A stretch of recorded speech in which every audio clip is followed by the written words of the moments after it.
श्री शिवाय नमस्तुभ्याम, हर हर महादेव, जय महाकाल। कैसे हैं सब लोग। देखिए, जितने भी भाई बहन आज के इस वीडियो को सुन रहे हैं, देख रहे हैं ना, उनके लिए बहुत ही ज़्यादा खास और विशेष होने वाला है, क्योंकि कल के दिन है भाई दूज का दिन, जिसे यम द्वितीया के नाम से भी जाना जाता है। मात्र बहन को अपने भाई को एक चीज खिला देनी है चुपचाप। आपका भाई कभी जिंदगी में पीछे मुड़ करके नहीं देखेगा, कभी हमेशा तरक्की करता हुआ रहेगा, उसको कभी भी अकाल मृत्यु नहीं आएगी, वो जीवन में हमेशा उन्नति के मार्ग पर ही जाएगा। अगर आप चाहते हैं आपका भाई हमेशा तरक्की करे, उसके पास कभी भी धन संपदा की कमी ना रहे, ताकि वो हमेशा आपकी हमेशा रक्षा करे, तो आपको एक छोटा सा उपाय करना है। आपके भाई को चुपचाप खिला देना है। पूज्य गुरु जी की कथा से सुन करके और समझ करके पूरे उपाय को बड़े ही विस्तार से बताऊंगा, परंतु उससे पहले आप सबसे एक छोटी सी प्रार्थना कि जो लोग पहली बार आए हैं, चैनल को सब्सक्राइब जरूर कीजिएगा और वीडियो को लाइक करके देवादिदेव महादेव जी का कोई सा भी प्यारा नाम कमेंट बॉक्स में लिखना मत भूलिएगा। आपका भाई कभी पीछे मुड़ करके नहीं देखेगा, इसका मतलब ये नहीं है कि आपके पास में नहीं आएगा, वो जिंदगी में हमेशा तरक्की के मार्ग पर जाएगा।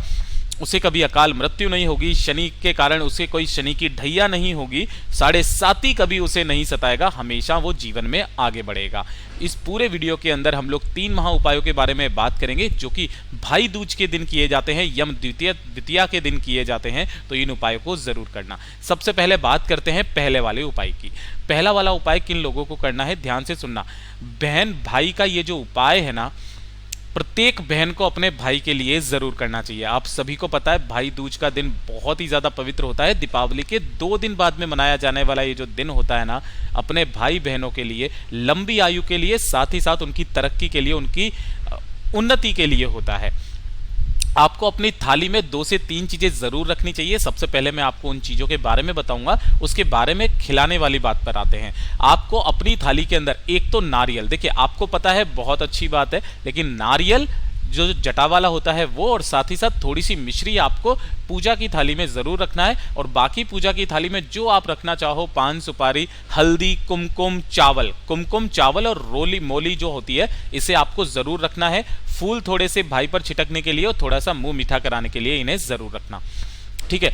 पूज्य गुरुजी ने अपनी चलती हुई कथा के अंदर बताया था कि जब भी भाई दूज का दिन आता है ना, तो उन्होंने एक कथा के बारे में भी वर्णन किया था, जो कि यमुना और साथ ही साथ यमराज जी की कहानी थी, ठीक है। तो जब यमुना और यमराज दोनों भाई बहन के समान माने जाते, दोनों भाई बहन हैं, तो यमराज जी ने यमुना जी को एक वचन दिया था। उसी वचन के फलस्वरूप जो भी भाई दूज के दिन बहन अपने भाई के लिए ये उपाय करती है ना, उसको कभी भी यमराज नहीं सताते हैं, 7.5 नहीं लग सकते हैं, साथ ही साथ उसे 7.5 की ढैया कभी नहीं लगेगी, कभी अकाल मृत्यु नहीं होगी, वो जीवन में हमेशा तरक्की पर जाएगा, यम की कैद से मुक्त हो जाएगा।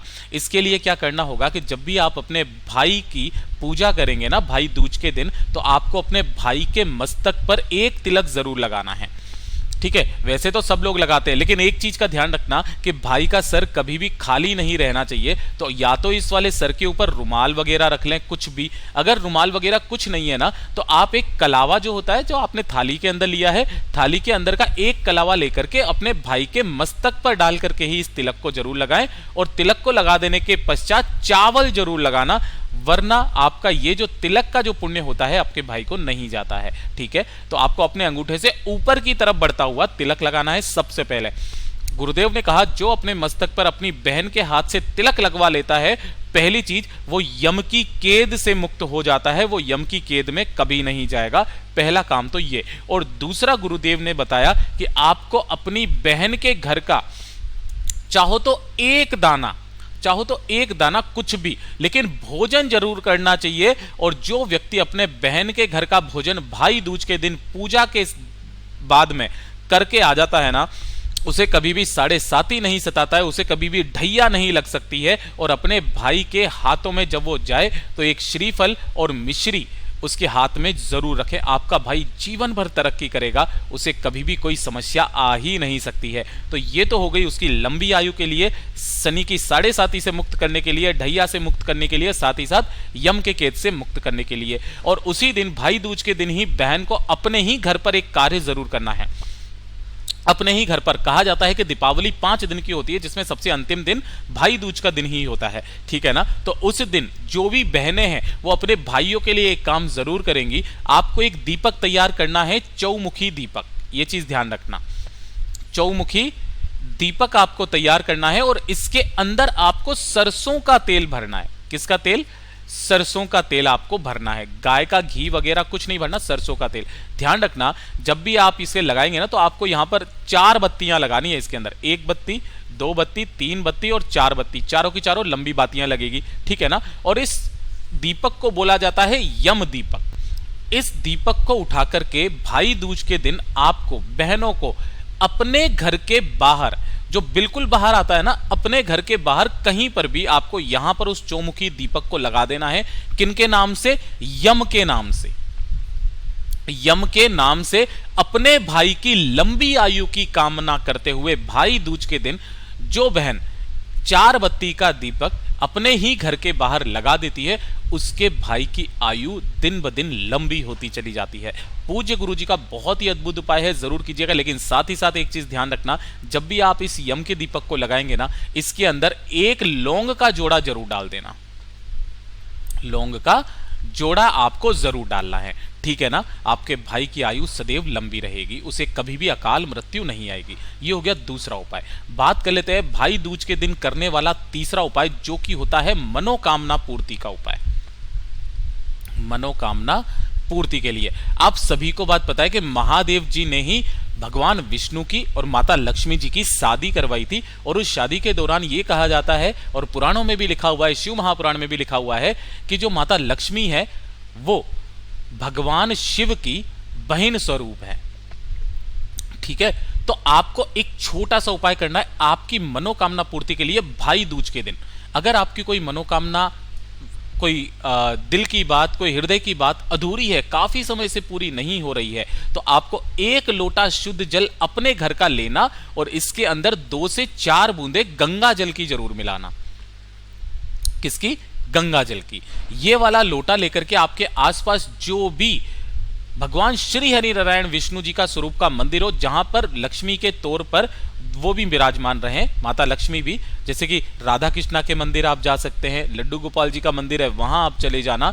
ये जो भी आपके आसपास भगवान श्री हरि नारायण विष्णु जी के स्वरूप का मंदिर है ना, वहां पर आप चले जाना। वहां पर जाने के पश्चात उनकी चौखट पर इस कलश को रख देना, ठीक है। इस मंदिर की आपको 11 परिक्रमा करके ओम नमो भगवते वासुदेवाय मंत्र का स्मरण करके और ओम महालक्ष्मी मंत्र का स्मरण करते हुए जो मंत्र आपको स्मरण करना है वो करना, और इसकी 11 परिक्रमा करके इस 1 लोटे को यहां से उठा करके चले जाना महादेव जी के मंदिर शिवलिंग के पास में।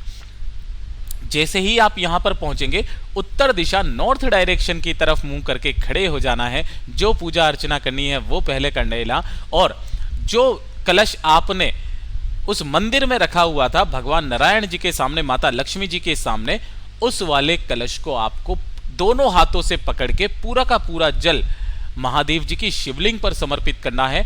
ओम नमः शिवाय, श्री शिवाय नमस्तुभ्यम पंचाक्षरी मंत्र या षडाक्षरी मंत्र का स्मरण करते हुए आपकी जो भी मनोकामना है दोनों हाथों से शिवलिंग को आपको पकड़ना, दोनों हाथों से, है ना, और अपना नाम और गोत्र बोल करके महादेव जी से कामना करना कि जिस तरीके से आपकी जो बहन है माता लक्ष्मी जी, वहां का जल मैं आपके लिए ला करके आपकी शिवलिंग के ऊपर मैंने समर्पित किया है, ताकि आप मेरी मनोकामना कह दें।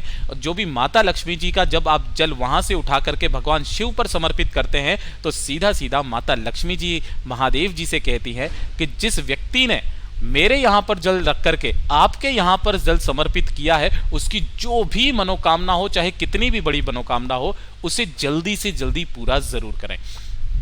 ये पूज्य गुरु जी के कथन थे। तो भाई दूज के दिन जो भी व्यक्ति इस उपाय को कर लेता है, उसकी चाहे कितनी भी बड़ी मनोकामना क्यों ना हो, पूरी जरूर होती है। पूज्य गुरु जी ने जैसा अपनी कथाओं में बताया, वैसा आसान भाषा में आपको बताने का संपूर्ण प्रयास किया। वीडियो अगर पसंद आया हो तो लाइक जरूर करना, साथ ही साथ चैनल को सब्सक्राइब जरूर कीजिएगा। और आप सभी लोगों को एक बार भाई दूज की बहुत बहुत शुभकामनाएं। धन्यवाद।